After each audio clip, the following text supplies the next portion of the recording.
Let's talk through some of your questions from the Module 7 discussion board forum.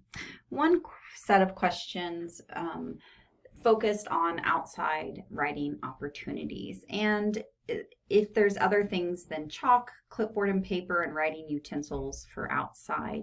And I would definitely say large chalkboards or whiteboards are a great idea. I've even seen centers have clear rigid plastic such as polycarbonate or plexiglass hanging on fencing. Easels are a great opportunity to draw and create and paint and write outside. And I know you said chalk, and I just can't emphasize enough that some sidewalk chalk for sidewalks, and some more chalk is a great opportunity.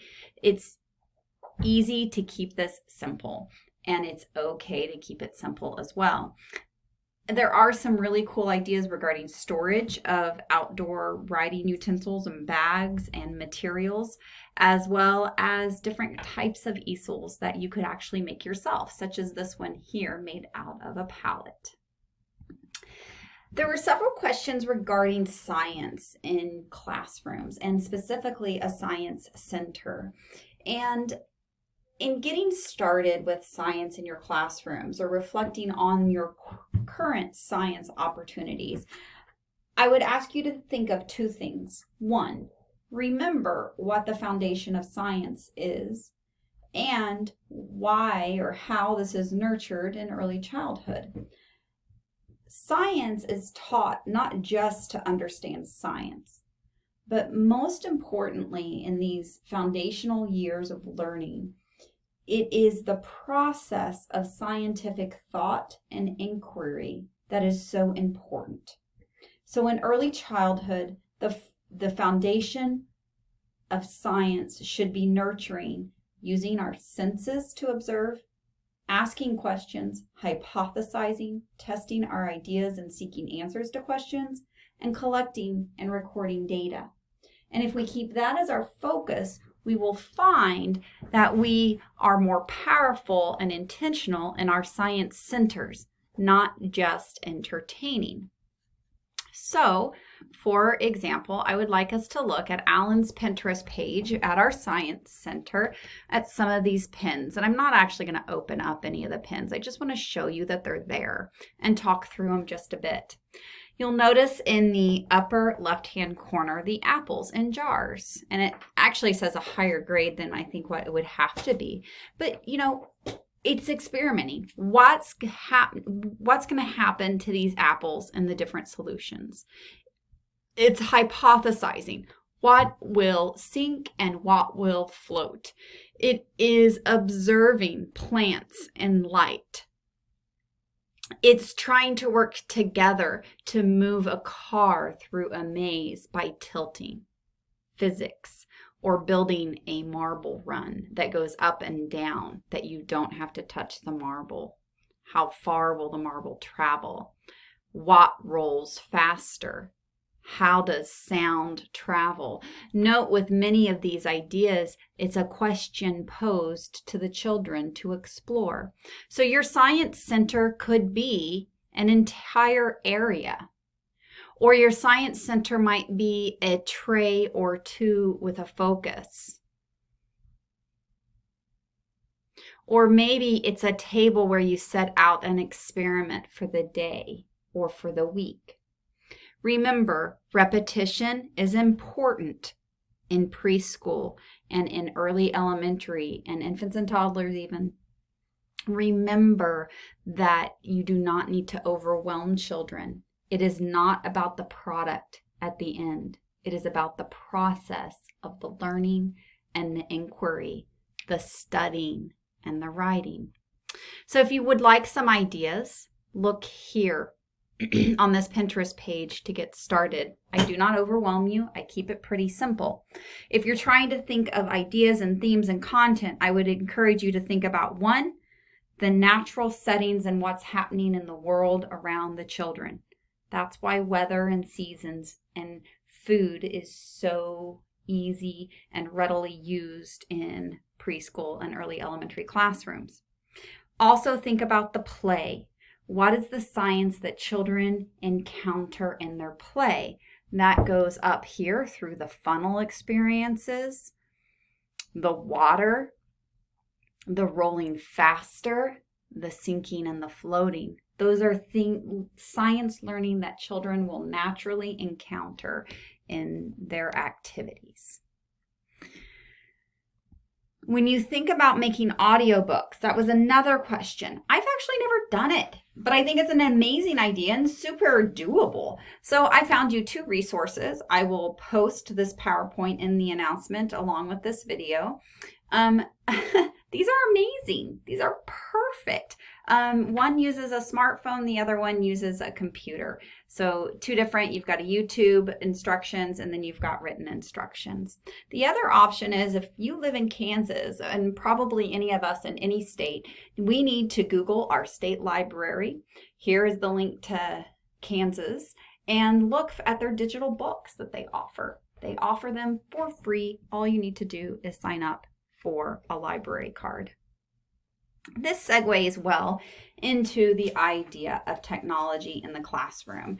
And there were some really thoughtful ideas and questions regarding the use of technology in the classroom.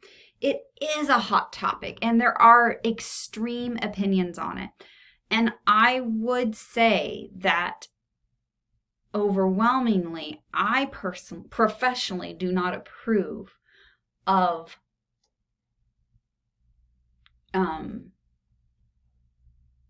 use of technology in early childhood classrooms every day. However, there are opportunities and programs available to individualize learning very efficiently and effectively, especially in the area of phonemic awareness.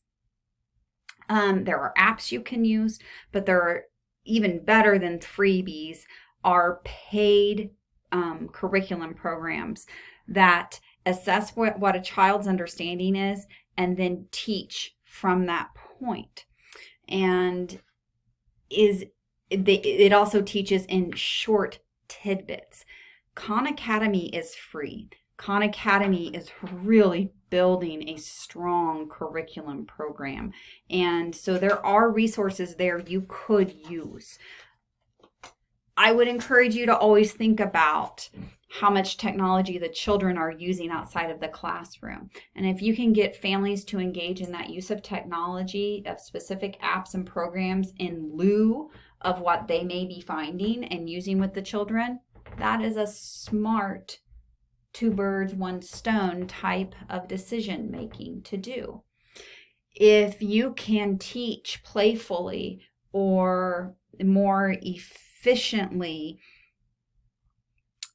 whatever your outcome is you're trying to address without technology, do it. It is by far more effective and developmentally appropriate. That is the alternative, if you will. But recognize that there will be times that technology can be used appropriately, like your state library and the use of ebooks at times in the Book Nook. Does that replace you reading to children or children reading to on their own? Absolutely not. But it can be in addition to. Another question was regarding the puppet area, and it was a great idea, but how do you have all these different centers? Space is an issue, and I totally understand that. So think about the balance of your centers, and by balance, I mean the learning outcomes. When you look at your centers and what your focus is at that center, are you addressing all of the outcomes all of the time? Meaning, if you're thinking about storytelling and language, pretend play, comprehension, those centers would be dramatic play, puppets, blocks, Book Nook, and games. If you're thinking about fine motor development and language and writing, you're looking at writing, art center, woodworking, science, and blocks. If you're thinking about math, then you're thinking about blocks, woodworking, art, and games. If you're thinking about science, it's science, blocks, woodworking, and art. So you would not want to replace puppets with Science Center, because rarely do they overlap in what they're addressing. But is it appropriate to take away the dramatic play area for a month and have puppets for a month? Totally. Or maybe it's have puppets for 2 weeks, dramatic play for 2 weeks. Puppets for 2 weeks, dramatic play for 2 weeks. And that's kind of how you can rotate. You can also minimize excess in the classroom and use tubs for different centers or themes. You can use props that are easily folded away. So you don't have to buy an expensive puppet stand. Those things are crazy high. But you can take cardboard and cut it into a puppet stand shape and use it on a tabletop or even on the carpet where you have your reading area or part of the book nook area. So think about how you can overlap. I would argue that all of your retelling props, such as puppets, could be part of the book nook, because in the book nook area, you're addressing vocabulary, oral language, story retelling. Well, isn't that what poetry is doing? I'm sorry, puppetry and finger puppets or little baskets with the retelling pieces or flannel boards. See how that all correlates together?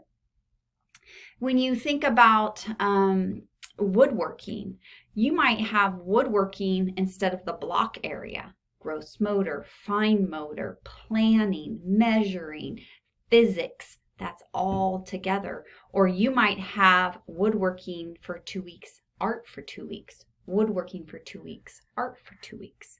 There are some staples I would never not have. 1,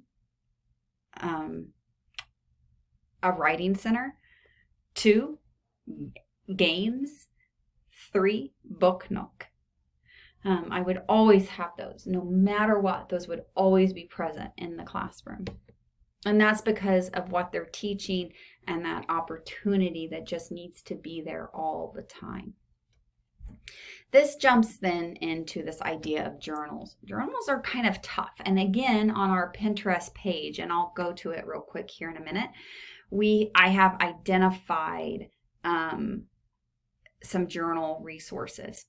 Effective uses of journals are for children to collect their ideas, to write stories, have reflections on their learning, and make connections to their learning. They are not handwriting practice. They are not an extension of worksheets. And you do not need to have the children constantly dictate to you what they write in their journals. Should you do that sometimes? Yes. Every time? No. The children should never be dependent upon you to convey their message. They can read what they wrote, and I promise you, when it is something meaningful to them, they will remember 2 months from the day they wrote a story what that story was. If, and this is the if, it is meaningful to them. If it is their thoughts and their ideas, they will remember it. If it's because you told them to copy it, or you told them to write it down, or you told them to write about and heavily dictated and controlled that writing, they will not be as likely to remember it. Because that was on you, not on them. It's kind of hard for us to break away from this idea of controlling their learning and letting it be more organic, if you will. So if we go to Alan's Pinterest page and we scroll down here to writing, in the writing, I've pinned 4 sites that give good tips.